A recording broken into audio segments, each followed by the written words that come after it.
The country needs to know about it. The planet needs to know about what has taken place. And we've been lied to. I say this over and over. We've all been lied to for a minimum of 6,000 years. We're going to have to step back our thinking here to the people on this planet. Okay. They don't know there's extraterrestrials. Yeah. They don't know that there's not just one of them. Maybe we've got thousands. Maybe we got billions of extraterrestrials. Hi, I'm Carrie Cassidy from Project Camelot, and I am here today with a very honored guest. Actually, I should say guest, but Michael Schratt is joining us, and he's going to be helping to ask some good questions to our very honored guest. And this is Bill Tompkins, and he is a phenomenal individual and a very courageous individual. And it's rare when you get someone like this who will come forward and tell the truth, and we've been waiting a long time for this, let me say that. So Michael Schratt is an aerospace historian, and very happy that he's here with us today.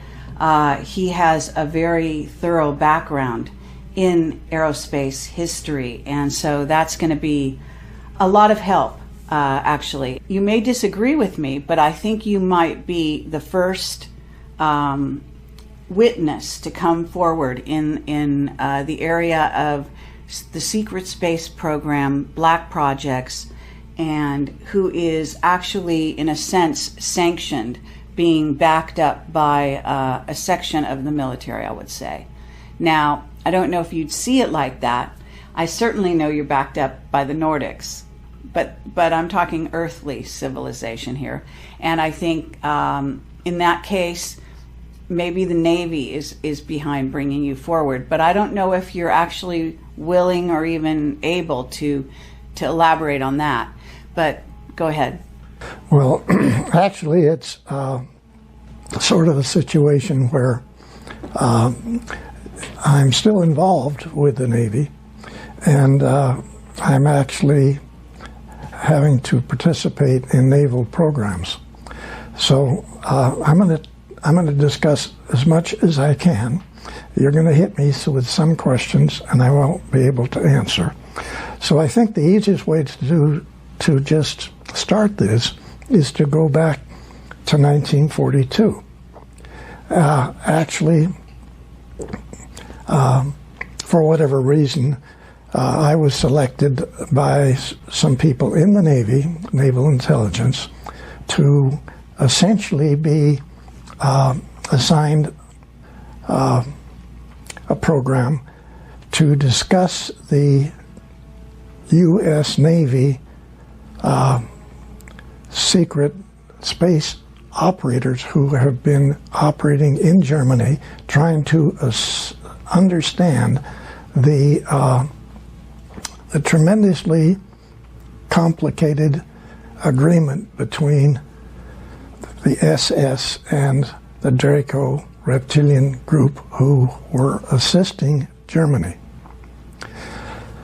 So this had actually gotten started much earlier with a very lovely young lady in Germany who was contacted by Nordic people to essentially get her friends to develop the necessary requirements to build a large space transport, get their friends and the family to join into this, and essentially leave the planet and go to another star's planetary system. And this is Maria Orsic. That's correct. And so she actually was doing this from like the late 20s, 1930s. And it ended up in the studies that I got involved in with the information from the operatives, Navy operatives, coming back from Germany, into Admiral Ricobata's secret conference room at the top building, Naval Air Station San Diego. He's commander, Naval Air Station San Diego, but he has a hobby. Okay?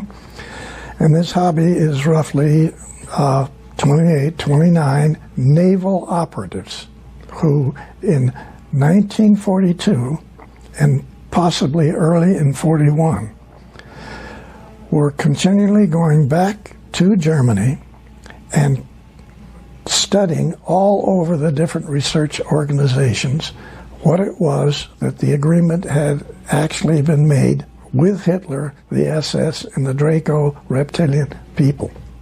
Okay, but if this is happening in 41 or 42, the war is not over. The war is still on. But this young lady that we're talking about had been contacted by Nordic people to help her get an organization together with a great deal of extraterrestrial assistance to design a propulsion system, design a vehicle large enough to carry 40,000, 50,000 people, get in this vehicle and leave the planet. Now, the SS was not aware of this. When they found out about this, they took over a group of 1,442 people, which included scientists, it included shoe salesmen, it included farmers, it included top research technicians. All these people were contacted by the Nordic extraterrestrials to assist people in Germany to get a vehicle built. So now we have a whole lot of civilians, nothing to do with the military, and with absolutely no desire to have the military involved in this extraterrestrial event. Okay? Real important. When the SS found out what they were doing, they took over everything that she had structured and organized, all 1,443 people. They had been hawking their farms. They had been getting everything they could possibly get in the way of money to design and build massive-size spacecraft transports. That's not what the SS wanted. So they took over this facility, and they jumped in and grabbed everything. After only 2 months, Hitler made the decision, let her and her organization go ahead with what they're doing. We're going to be working with the Draco reptilian group. So now we have two groups that we can get, and we can cut into them anytime we want. We can take it over again anytime that it was necessary. So actually, they allowed the second time for this group to design and build these spacecraft transports, with which many of them later on, even after, during the war and after the war, to leave the planet. Some of them went out and came back. They actually had large facilities that they utilized as in underground facilities in Antarctica. The Draco reptilian people had two enormous caverns, and I don't want to get off into that subject now. We can talk about it later. But there are caverns all over this planet which different extraterrestrial civilizations have been using, yes, okay, for thousands of years. Mm-hmm. Now, back to the SS. What the operatives found was an unbelievable series of situations that literally, when they gave their briefings to Admiral Ricabata, we also have one at least of 3 other Navy captains in his office at the time of this briefing to sort of set the stage for this. Okay, can I get the year that they did the briefing with Ricabata? 1942. Still during the war? Still during the war. Incredible. Okay. Yes. Yeah. Now, Admiral Ricabata, well, there was a large table. The operative sat on the other side of the table. Admiral Ricabata sat here, I sat next to him, and one of the 3 Navy captains sat next to me, the typist sat at the end of the table. That's the only people that were in there. We always had the same people. Essentially, all of these meetings, all of these disclosure meetings took place at night. The admiral's aide would wake me up, sleeping in my barracks. He tapped me on the shoulder, and all he said was, "He's here." He escorted me across the facility over to this tall building, which is the command center at Naval Air Station San Diego. There's a small office near the top of this. That's where these disclosure meetings took place. So these operatives then brought back this information, which is, even Admiral Riccabata said, "I don't believe one word you're saying, young man." That came up over and over. Okay, can I ask you the name of the other Navy captain, or are we not to know who that is? Actually, I have to say I can't remember it right now, so that gets me out of it. Okay. Yeah. All right. But I really don't remember. Okay. Okay. But these operatives themselves didn't believe some of the information that they had to bring back, and so all they tried to do as best they could is present a package of information. Some of it even had manuals. Okay, some of the manuals were in hieroglyphics. All of the manuals were in German. Then they had photographs taken inside of research facilities in Germany. They had photographs of UFOs. They had photographs of maintenance people working on UFOs. They had photographs inside of the UFOs. Okay, now I want to ask you something, because these operatives, you're calling them operatives, were these regular human beings, and how were they getting access to Germany at this time to get this information? Was this something that they were allowing the Americans to have?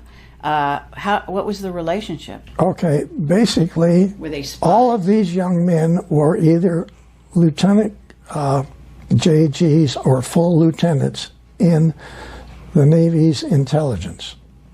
These people were all American-German family people. All of these fellas knew Germany. They even knew all the accents in different areas in the surrounding countries. These are beautiful guys who were dedicated themselves to be essentially spies for the U.S. Navy. Okay. Now, this was totally unaware with the Air Force. All right. Everything that I'm talking about is on the Navy side of what took place way back then. Right. Okay? So these operatives would bring back photographs of the different vehicles. They would bring back data, sometimes documents, all in German, and or some of it in what was then considered to be the closest thing was to be essentially hieroglyphics that we found later on underneath the pyramids. Okay? So that's the best description I can give you of what some of the data was. Obviously, this was information that was not given to Germany by extraterrestrials using English language, where otherwise many meetings that took place later on with extraterrestrials, they could give you the information in 10 or 20 different languages. But that's not what we got, okay? So they would actually attempt to tell this panel everything that they were able to find and what was most important. And we then would take that information, and I had 11 or 12 young ladies who could take this information, which the first girl typed, run copies of, and then put together different, what they called packages, which essentially were proposals, okay? These proposals then were then to be disseminated around the United States in secret facilities. Now, I want to make one point very clear here. Actually, what was on the Rinse radio program last night was a document that actually was put together later at Douglas, because Douglas got one of these packages. I personally took it to Santa Monica Douglas as one of the first of 4 top, not aerospace, aircraft companies, which became aerospace later on. Remember, everything that we're talking about here, I don't know how to make this clear. You're trying to decipher, you're trying to understand, not just other extraterrestrial people information, but everything that you're getting is totally unreal to every single PhD on the planet. I have to say, people don't realize what took place in 1942 in the Naval Air Station at San Diego. This is unbelievable. And it's not just a statement of unbelievable. You couldn't understand it. When the documents were then taken, and I had to use one of the 2 airplanes that Admiral Riccobotta had. He had a twin-engine Lockheed Electra, which we used to fly back in the eastern part of the country to laboratories and naval bases. And then he had a 7-passenger high-wing single-engine plane, which we flew to Douglas and into Lockheed, out on the desert to the Navy facilities out there.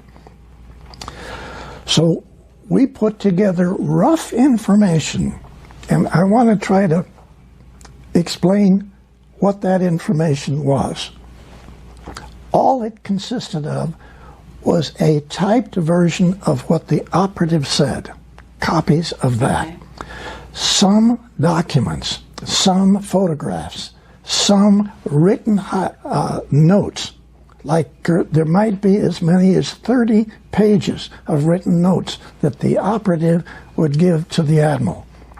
Okay, now I'm going to stop you there and ask you, Riccobotta and yourself, can we get a little background on why you 2 guys were so instrumental in this process?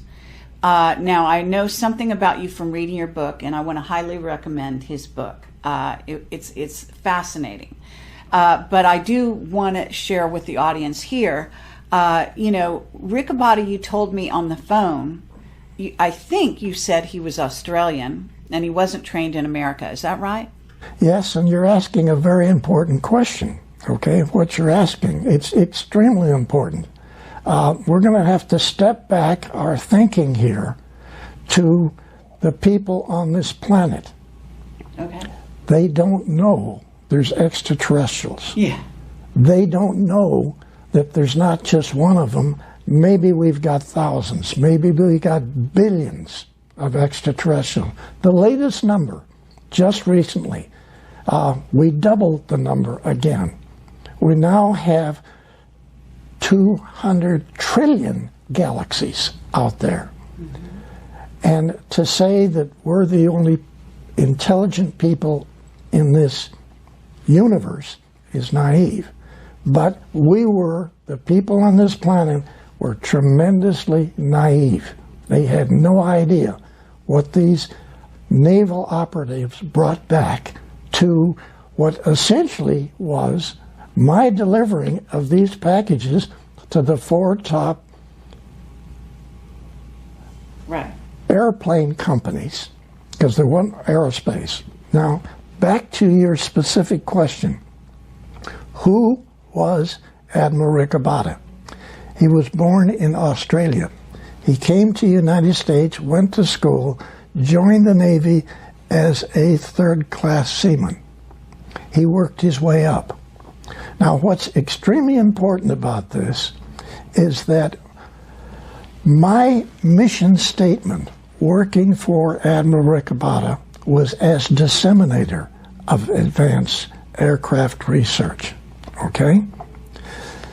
That was my mission statement working for Admiral Ricabata, was a copy of 80% of his statement, who was written by the Secretary of the Navy Forrestal. Okay? The Nordics contacted Forrestal. I'm saying this, you don't believe it, this is what happened. They contacted Forrestal and had Forrestal selected to initiate this whole thing in the U.S. Navy. Then Forrestal selects an Australian man, two-star Admiral Ricabata, to be the one person to disseminate this data that our Navy intelligence found out what was going on in Germany. And this is staggering because at that time, people don't realize that there's more than one admiral in the Navy. At that time, there was 43 because there's so many areas that need support. Secretary of the Navy Forrestal selected a man who never went to Annapolis. Listen to what I'm saying.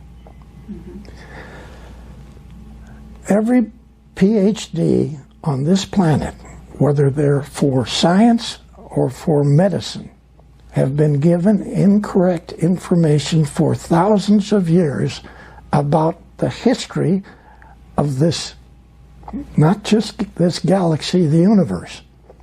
They had been given information which was controlled by Draco reptilian and other extraterrestrials not to know what was really going on. So every book in every university on this planet had misinformation about every field, every technical field you can come up with. Okay? Yes.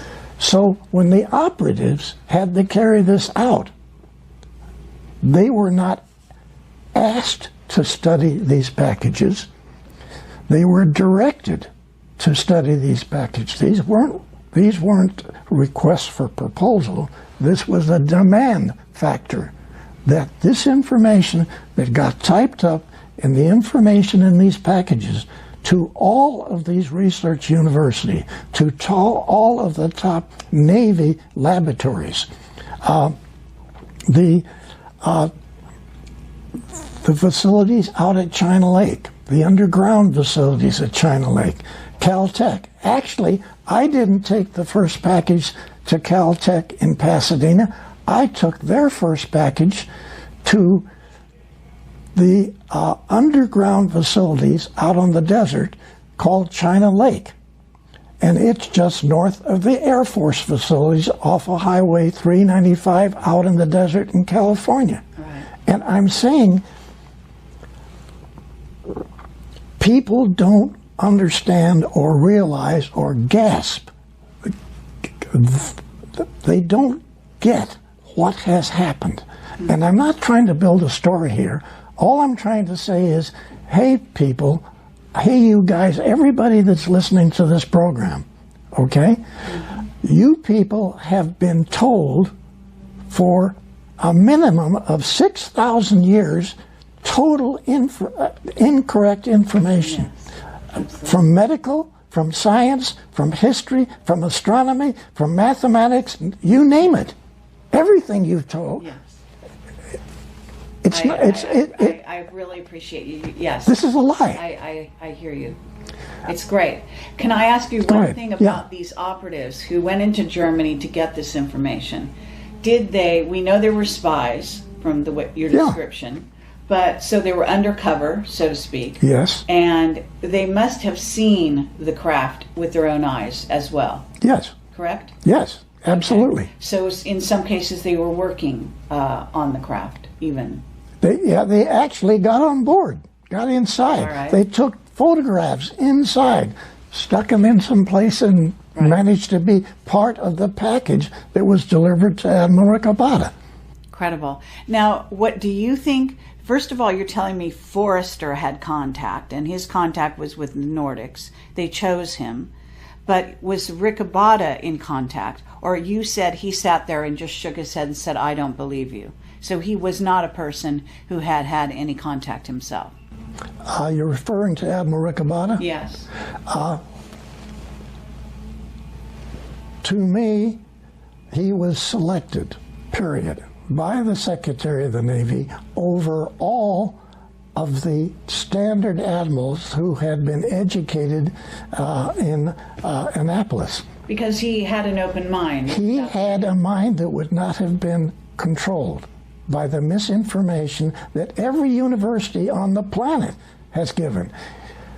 Was that your personal take on him when you met him? No, not when I met him. Later on, this was obvious, okay? But then, who's Billy Tompkins? Why did he, who selected Tompkins to be on this committee? Right. Because I get pulled out of high school in the first year, halfway through the first year, the Navy pulls me out and puts me through boot camp. And then my orders say, report to Commander so-and-so, Naval Air Station San Diego. I'm only saying, I don't have a doctor's in these degrees that are required for all of these studies. Right. I don't have. Right. But then, my mind wasn't clouded with misinformation like the Admiral. Okay? Okay, so, but to get back to you, and this, we've got this setting of this conference table, and you're sitting next to Rick Abada, and eventually you deliver out all these packages around the well, what becomes the secret space program, but the American. And did you take some to Britain?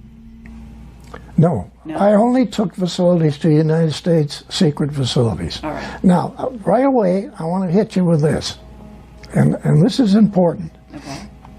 Even the document that was on Rinse Radio last night, it's a Douglas document that was put together inside the secret think tank at Douglas, where I went to work many years after the Navy, okay? Because I worked for Northrop and other people. But when I got into Douglas, they put me in this secret think tank. So that document is called, it's a big thick thing, and it has the Douglas logo on the front of it, and it's called Unconventional Propulsion Schemes, okay?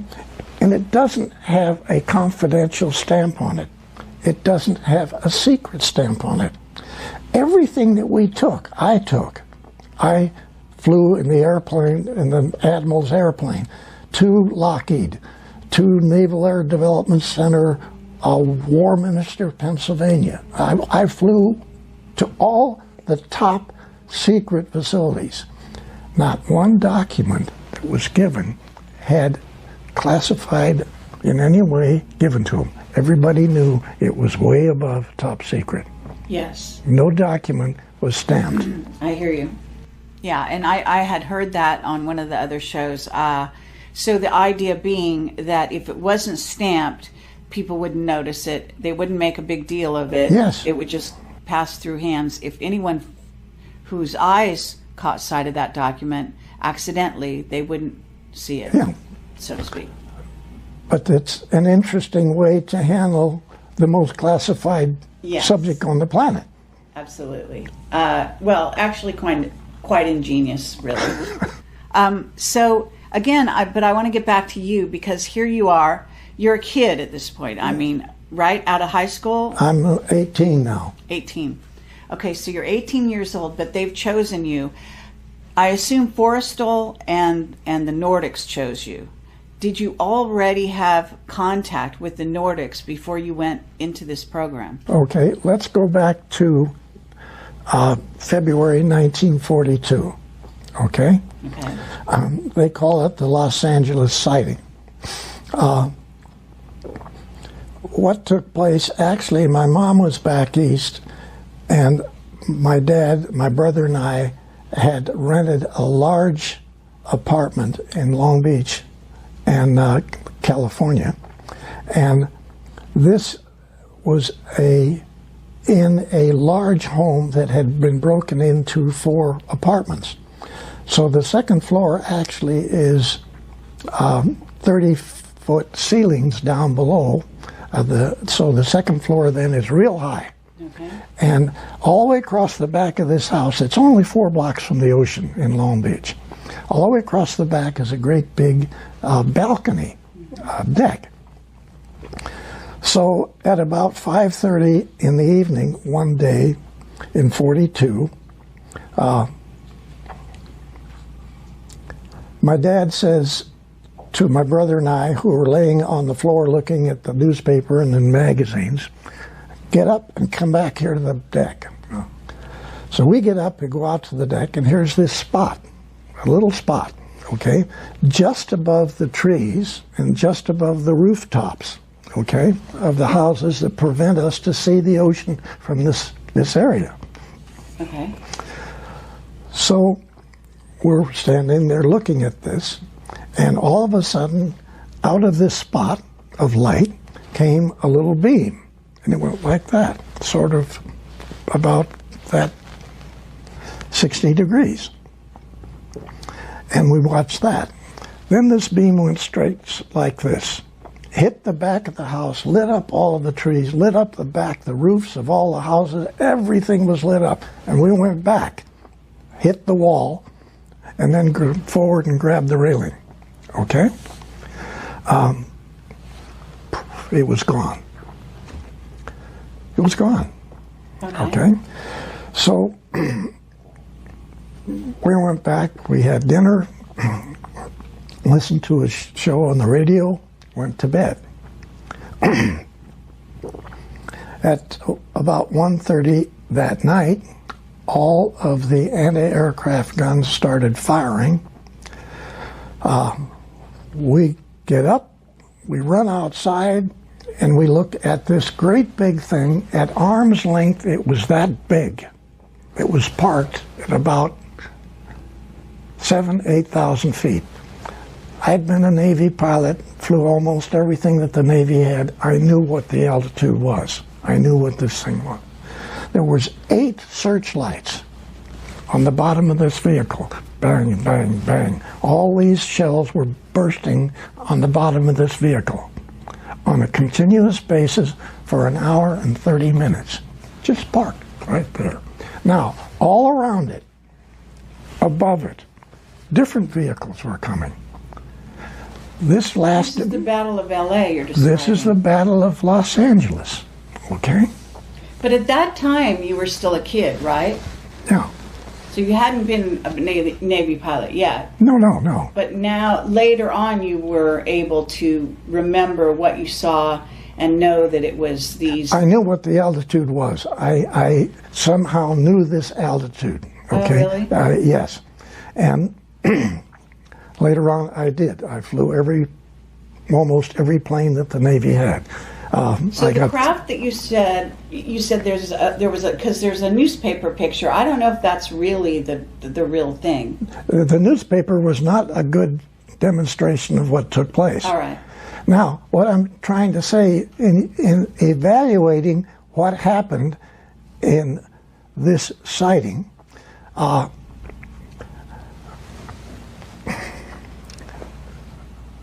you have to visualize dozens and dozens and dozens of different shaped vehicles. This great big one parked right above you, right over Long Beach, okay? Everybody is outside looking at this and watching it. There's vehicles going on both sides of it, there's vehicles above it, and several times, actually the vehicle went underneath and the anti-aircraft gun lights, the searchlights, shined on them and followed them. So this goes on till about 2:30. We get bored. We all go back to bed. Okay? We get bored. Well, hold on. Just wait a minute. Hold on. Okay? We get bored. Yeah. Now, while this is happening, and it goes on until 5 o'clock in the morning, many of the other people outside, okay, outside watching this from the street, yeah, stayed up all night long. Yeah. Okay, But better than a movie. okay, no, wait a minute. Listen now, on the other side of your planet, at this same time, the Germans were bombing London. Oh, wow. Oh, my gosh. Holy cats. This is February 1942. Right. Okay? Now, we got bored and went to sleep. Now, I want to make a very important point about this, the Los Angeles event, the sighting. Okay. Nobody got scared. Nobody got nervous. Nobody ran in the house and jumped with the covers over their head, okay? Everybody watched this thing. Nobody got sick. Nobody got real sick, died. There weren't anything of that. The only people that were killed in this were from our own shrapnel. Now, people watched this same sighting, we found out later, from Santa Barbara. People watched it from San Diego. Sure. This is a massive group of vehicles. Now, listen to this analysis. You got to tell me. There's only two ways this could accomplish what was going on. One, the extraterrestrials vehicle come in over the ocean, okay? Hundreds of them. They go all over Los Angeles. They go to they go to the telescope on Mount Wilson. They make a turn.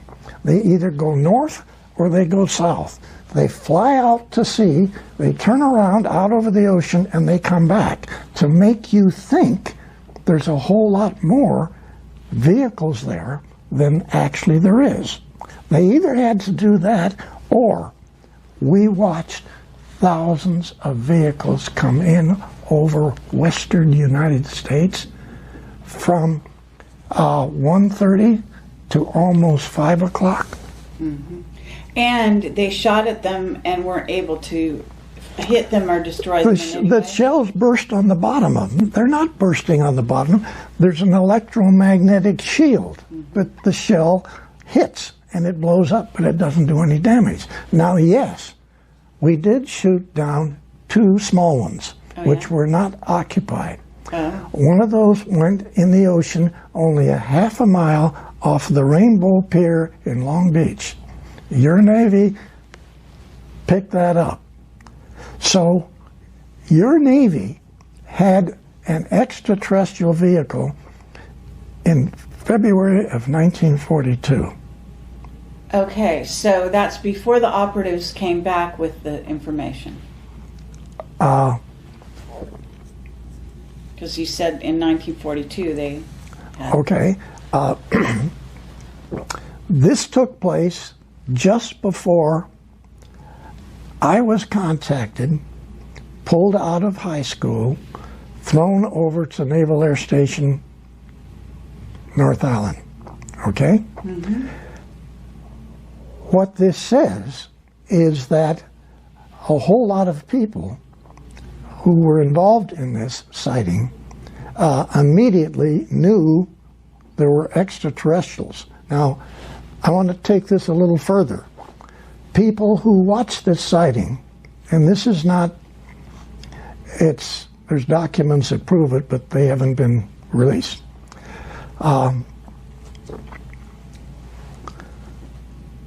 Two Navy admirals, two Army Air Corps generals, and an individual whose name is Donald Douglas Sr.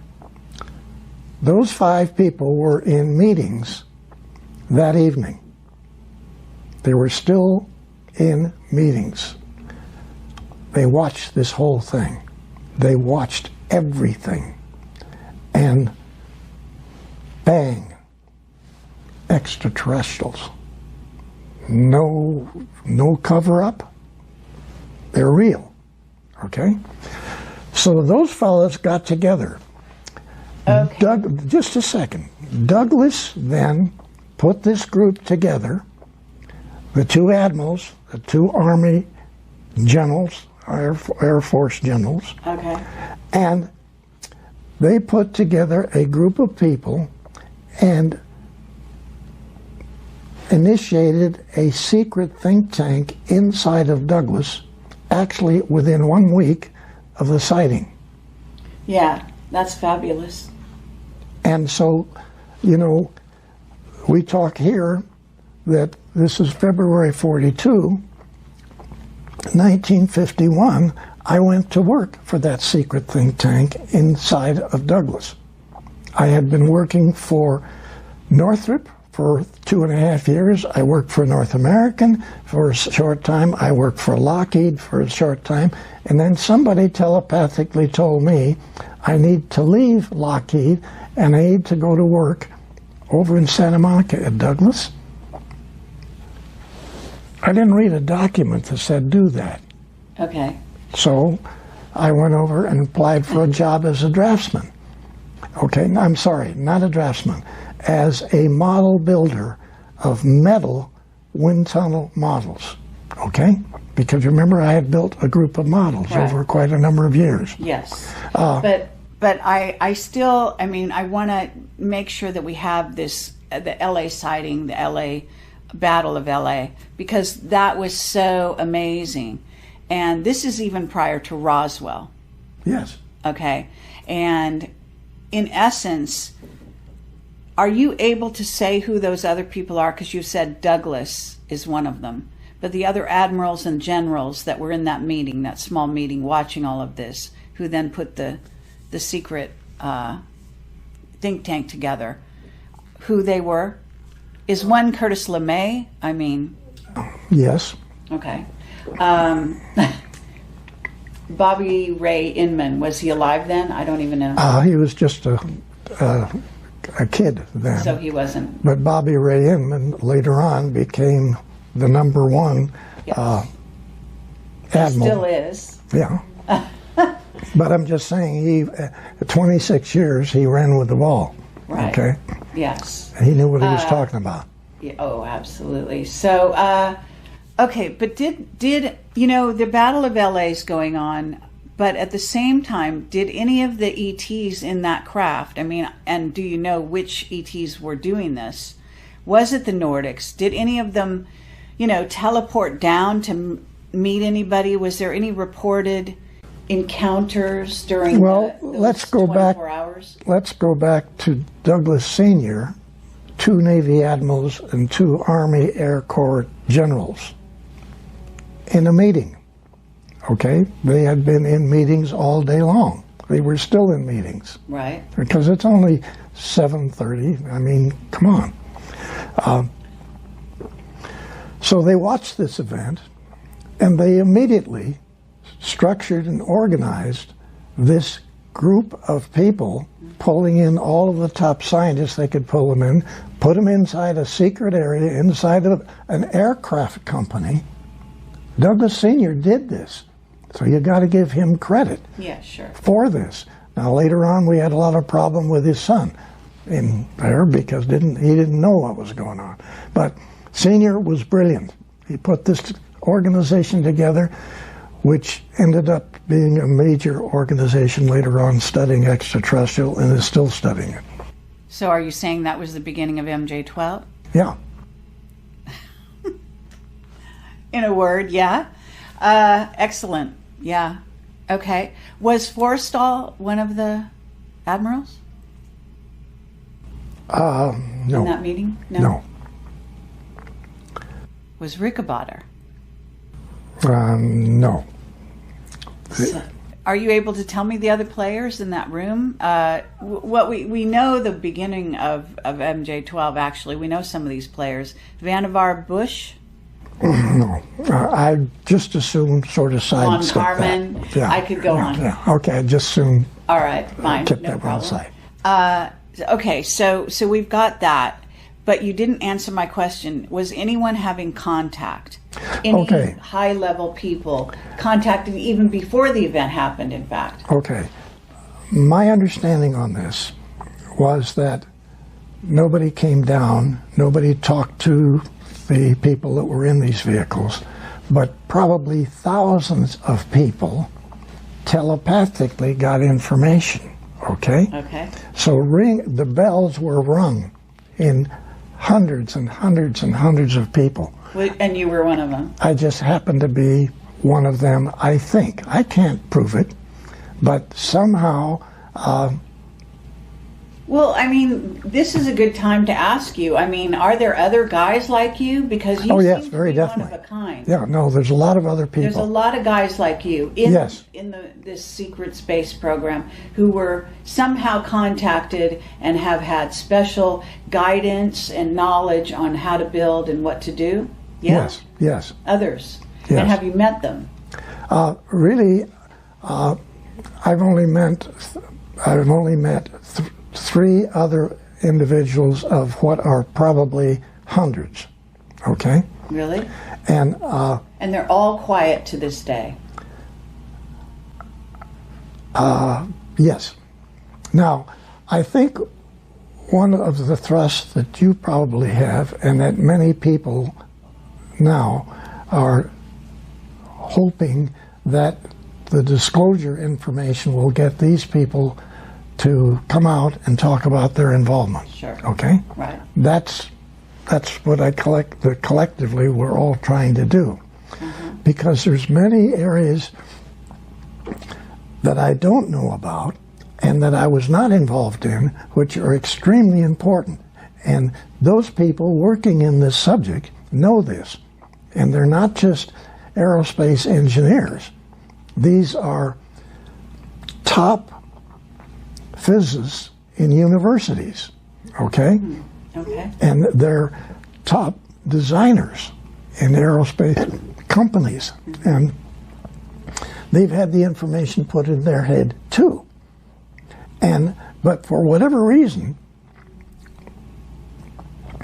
almost everybody that knows the information has been in some way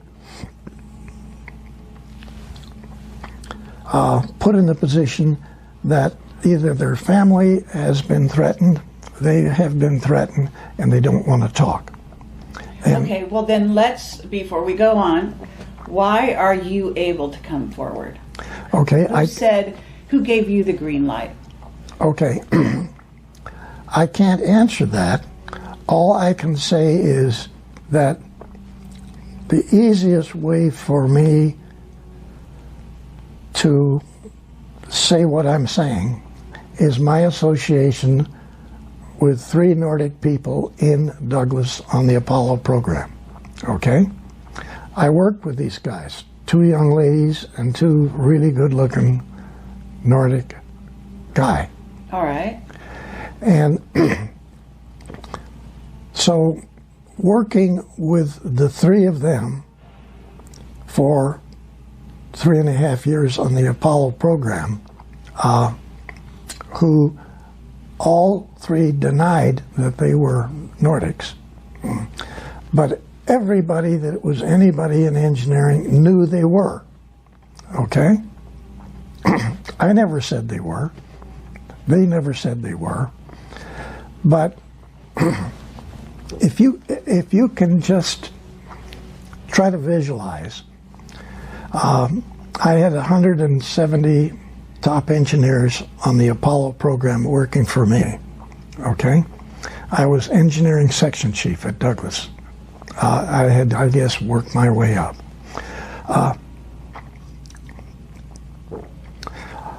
I come up with approaches and concepts, and I get these implemented by all my designers. Yes. Where did some of my ideas come from? I have this very nice-looking young lady who never stops kidding. It's fun to go to work. Mm-hmm. She never stops kidding. She's always sticking it in and turning it. And not just that, but she's always stuffing things in my head. Mm-hmm. So, like when I presented this complete redesign of the Apollo program to Dr. Von Braun and Dr. Debus at Redstone Arsenal, one of the most classified facilities on the planet.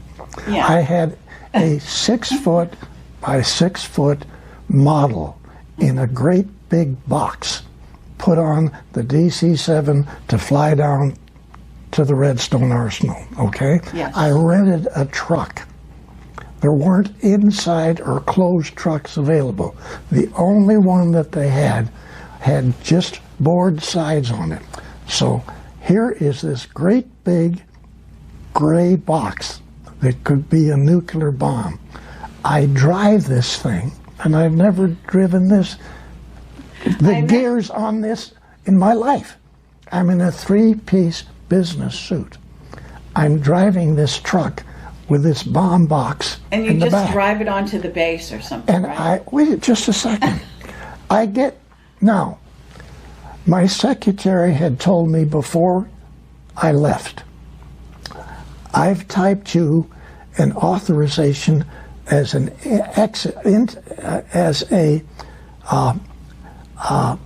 allowance to go on board the base, okay? You're never going to use it, okay? I said, you're gonna get on base and you're not going to have anybody bother you, okay? So yes, I'm driving this truck a long straight road to get to the gates of the base.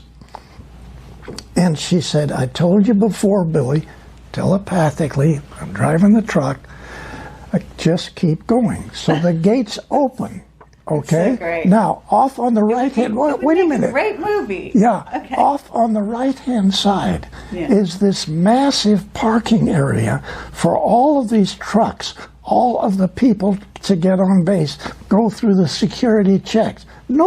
It's one of the most classified bases on the planet. Sure. And the doors open, the gate opens, and none of the 4 police guards at the office, they didn't pick up their rifles and come out and start shooting. Nobody did. The rifles just stayed by the front door where they stood. But is this Nordic mind control? Yes. Is it? Yes. Okay. So what are you telling me? You're here because of Nordic mind control today? You know what I'm saying? I mean, is that what's happening? I mean, are these, top admirals who've been in this game now since 42 at least, are they letting you come here because they've been persuaded to do so, or because they've been mind controlled by Nordics to let you come? Okay. I have to say, really, I don't know. And I really don't know. I love that. Okay? That's awesome. Okay. That's awesome. I would say that that's probably how you got, actually, I didn't just mean here disclosing, but actually here talking to me, because I'm usually the most dangerous woman out there. I mean, to tell you the truth, that's my reputation. So somebody letting you talk to me, I mean, I know the Nordics are cool with me. So now I know why you're here, because... You just answered it. All right. Okay? Yeah. Now, while we're still not believing the gates to open, I drive this truck through a massive base that's covered with trees. You can't see the sky, okay? You can't see where this tall building is that Von Braun's tower is. Right. I finally get to this. I drive right up. There's 3 levels of steps going up if you come as a guest. That you can go into the back and drive in the back and get in there. So, tell me why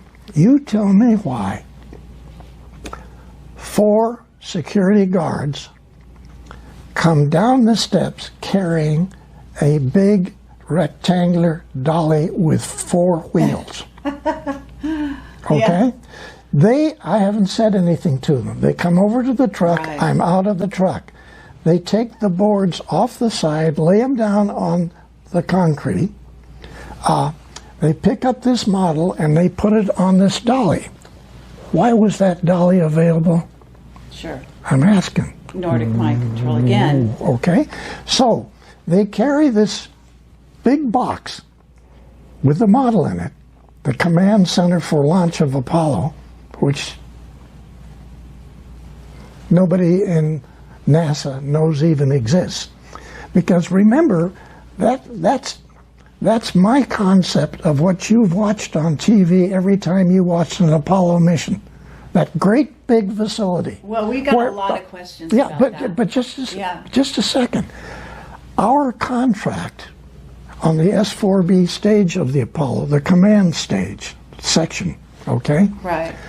Requires us to utilize a open hangar with doors on both ends of it to check out our facility, our stage, and then assemble it on top of a outside assembly area, okay? This is insane because we've got the most advanced circuits that have ever been designed for the entire computerized operation of Apollo. Because remember, Germany was all mechanical. They did not use computers. Even back in those days. Back in those days. Now, this facility then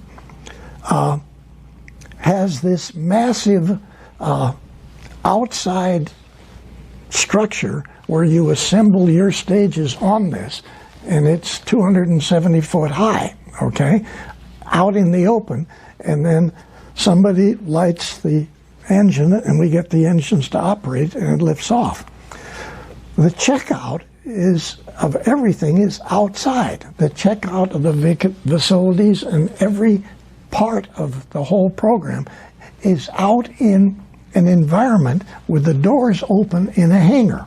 Okay, are you trying to tell me that because that it was somehow camouflaged and so people wouldn't look or couldn't see it, or? No, I'm saying that our contract required us to do all of the assembly and checkout of our stage, which is the controlling stage of Apollo, in an open hangar in the worst atmosphere that we can do it on the planet, because the humidity at this location why is was it like that? I mean, was yours. Are you saying you made a redesign from that, or I said to Dr. Debus and Dr. Von Braun in my briefing that I don't want that hangar that you want me to check my stage in. I want, well, first of all, you guys with the V2s in Germany, roughly 68% of the time when you check it out and then you lift it, there's problems with your own V2s. Yeah. So I'm going to check out my vehicle, first of all, in an inside closed area in the vertical position.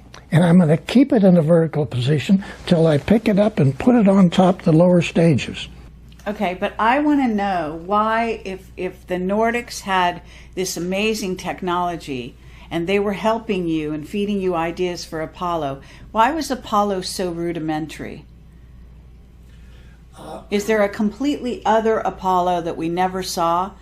Because we know that things happened on the moon once they got there, and you said, and I want to talk about all that. But you know what I'm saying? In other words, you're still talking about this module that has, is basically a rocket. It's like a tin can. Yeah. That's old technology. Why did they let the humans continue with that kind of a design? They could do what you would say would be a partial assistance to a country, and maybe we say they used the United States, okay? Now, the Germans had been playing with rockets, liquid rockets, for way before World War II, and even World War I, okay? So they have their command center, the launch center, underneath the ground with concrete above it in a silo, an underground launch silo with a periscope up on top. They can look through. I said, we're not going to do that. I not only want my vehicle checked out in a vertical position and assembled that way, but I'm not going to use your underground launch facility for my cabinets full of support, checkout, and launch equipment. I want a facility which will be a closed facility to assemble all of the stage and check them out. Okay? So my proposal to Debus and Dr. Von Braun was build a vertical assembly building, people. Okay? Oh yes, it will be the biggest facility space-wise of any building on the planet. Who cares? This is what we need. I got from checking out the German V2s in Germany in a horizontal to a vertical and then encased in a white room. And actually, my proposal was a white room atmosphere. Right. Air-conditioned atmosphere. Because we were playing with advanced circuits and rocketry and communication systems that nobody had ever done. So the chance for something to go wrong was astronomical. And what I presented to Debus and Von Braun was not just buildings, completely changed the whole checkout and launch at the Cape for production launches to the moon. Okay?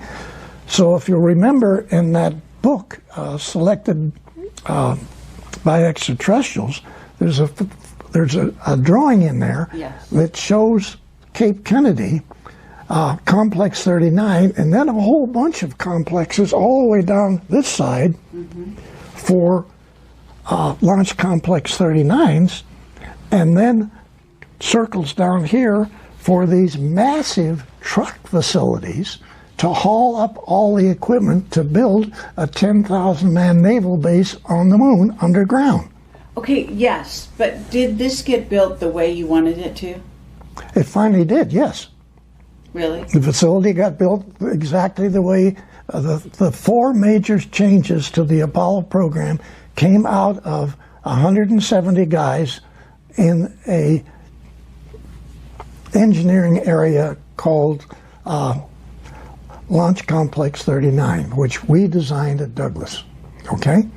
Okay, but you're still not, you didn't answer my question about the technology. So you're basically saying, because this is interesting, you're saying that the Nordics have some limitations in the way they help, in the way they interfere with planet Earth. Is that what you're kind of getting at? Okay, you're getting complicated, your questions, but we have to step way back. Again, not really understood by the public, okay?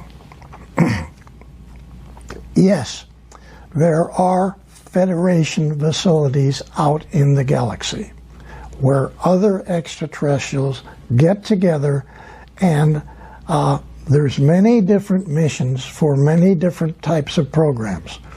But we'll talk about one of them, which cruises the galaxy, and it has as many as 30 different extraterrestrial civilization people on board.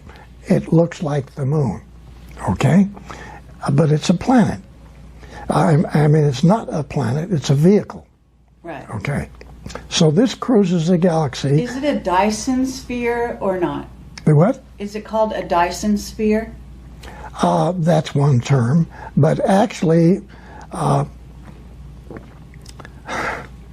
we're getting more complicated. I need to answer your question.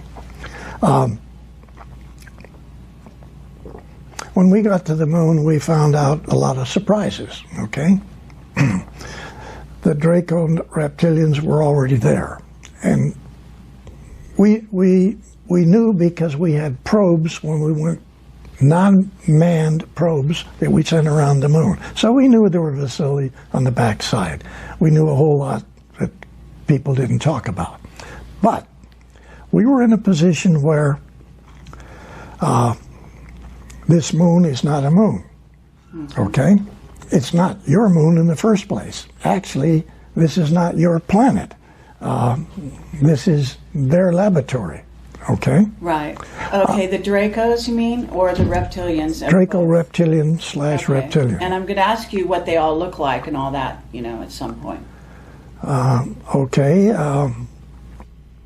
Because I know, okay, let's get to when it was it Neil Armstrong landed on the moon, and he said that thing that you heard him say, and Michael wants to get real specific about this. So basically there were 7 huge craft there, and you said on one of the shows out there, you said that the reptilians actually showed up beneath their craft and they gave the finger. Okay, they were parked around the side of the crater. Yeah. Okay, they were not parked on it, they were floating above it. Okay, yeah. So there were hundreds of these 9-foot reptilian guys standing with their legs. Hundreds. Yeah, they were all the way across underneath their vehicles. Okay, standing so on the 9 crater. feet, and what did they look like?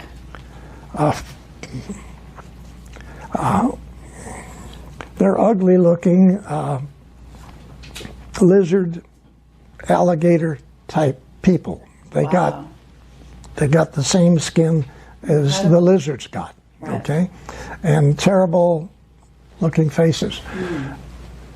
But then they have the ability to shift and look like a human. All of them do. Okay? Okay, do you think Von Braun was a reptilian? No. You really don't? No. Okay. Your president, yes. Oh, what? Which one? George Bush Sr.? Yes. Yeah. Sure. And Bill Clinton and this guy you got got rid of. Yeah. Yeah. They all were. Right. Okay? So, and they all have this ability to make themselves look like real good-looking people. And you're saying Trump isn't one? No, he's not. Okay? Well, that's a relief. And and he knows more about this subject than people realize. Oh, okay. Excellent. But trying to get back to your earlier question, these groups of extraterrestrial who work together but are at war with other extraterrestrials, okay, have these vehicles that look like a planet. Right. Like our moon is a vehicle. It's a command center for this arm. Easiest way to look at this is to put your arm out like this. And you be the center of the galaxy, all the way out to here. There's 4 arms on our galaxy. One of those arms has a place here which is called planet Earth. You're not downtown where all the action is in the galaxy. You're out here. You're in the area which galaxies, as they rotate, throw off. Okay? So you're sitting here on the tip, near the tip of the Milky Way galaxy, you, Earth. Okay? And what you need to do is visualize you are not Earth people. Okay? You are extraterrestrials, nice guys out there. Mm-hmm. So you know that this little planet is going to get thrown off, maybe not take a couple of weeks yet, but eventually it's going to get thrown off. Oh. So that's why this is happening. This is why this is happening. Okay. Okay? And 2,000 years from now, we'll probably be picked up with another galaxy. We're just floating out there. And this goes back to the problem that we had before about the number of years that you can live. We'll talk about that later. But back to these command centers which operate throughout the galaxy to monitor bad guys and attempt to get them to back off. So isn't Phobos one of them? Yes. Okay. And so essentially we have nice guys in there and even some bad people in the same vehicle. And they discussed wars and disagreements and this sort of thing. But back in their own planetary part of the galaxy, they may be at war with two of the same guys that are in this together. So this is like a center of information, sort of like a group of people who are trying to get along for certain specifications or certain events. Those guys control your planet, your moon, because your moon is a command center for this region of the galaxy, not just the solar system. That's small potatoes, okay? The thing that's sitting right in here, which is you call your moon, okay, is a massive control center for this whole part of the Milky Way galaxy. Okay, wow. Wow. Wow is right. But what about Saturn? I thought Saturn was more like that.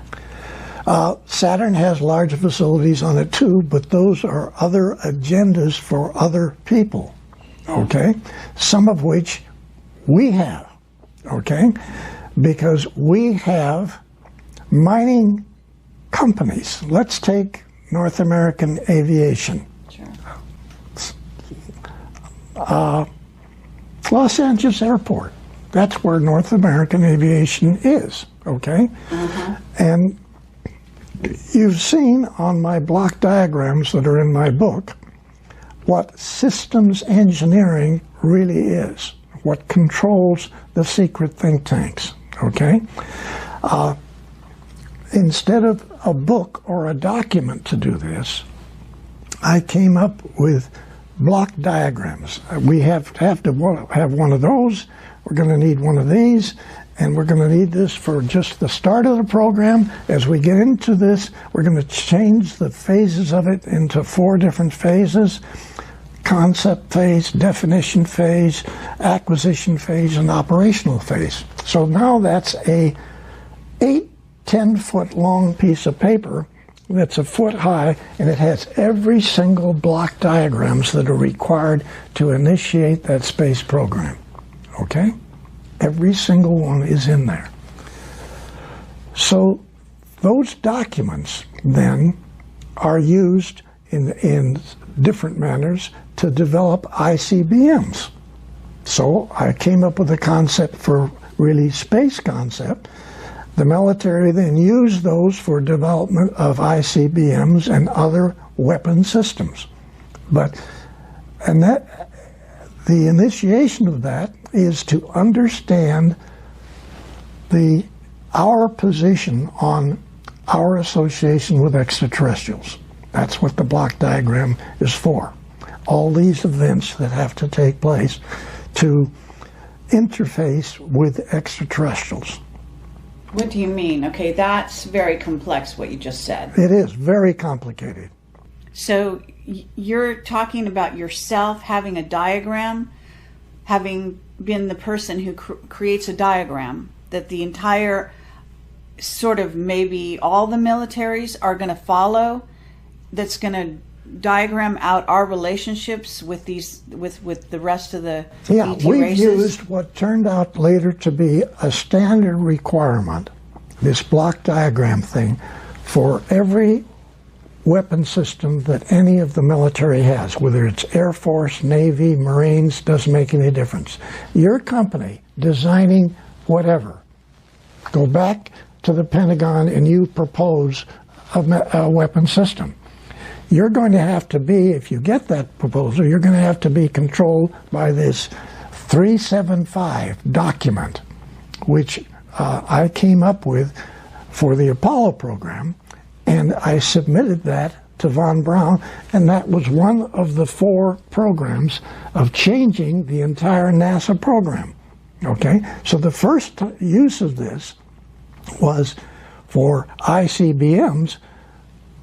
I took that system and defined the entire Apollo program and the missions, because they had several missions. My group in the secret think tank came up with 44 separate missions extended to the year 2000, 1999. So the Apollo program was supposed to not just go to the moon, pick up the rocks, take the photographs, and come back. The Apollo program was to take us out into our solar system, build naval stations on every habitable planet or its moon, okay? Right. And then the next phase was to go to the 12 closest stars, Alpha Centauri being the first, put naval stations, bases on all of its planets, except we stopped that one because it had 2 suns and the radiation factor was not, we couldn't do it. But 11 other stars, the 11 closest stars to you, okay? And you're saying it's been done? And I'm saying that's what we plan on doing. Okay, you planned starting with Apollo, and you planned that is up the to Apollo mission. 1999. No, that is the Apollo mission. Oh, that's just Apollo. Okay. Did it happen? No. It got stopped, right? Yeah. And it got stopped by the reptilians. Yeah, they said, no.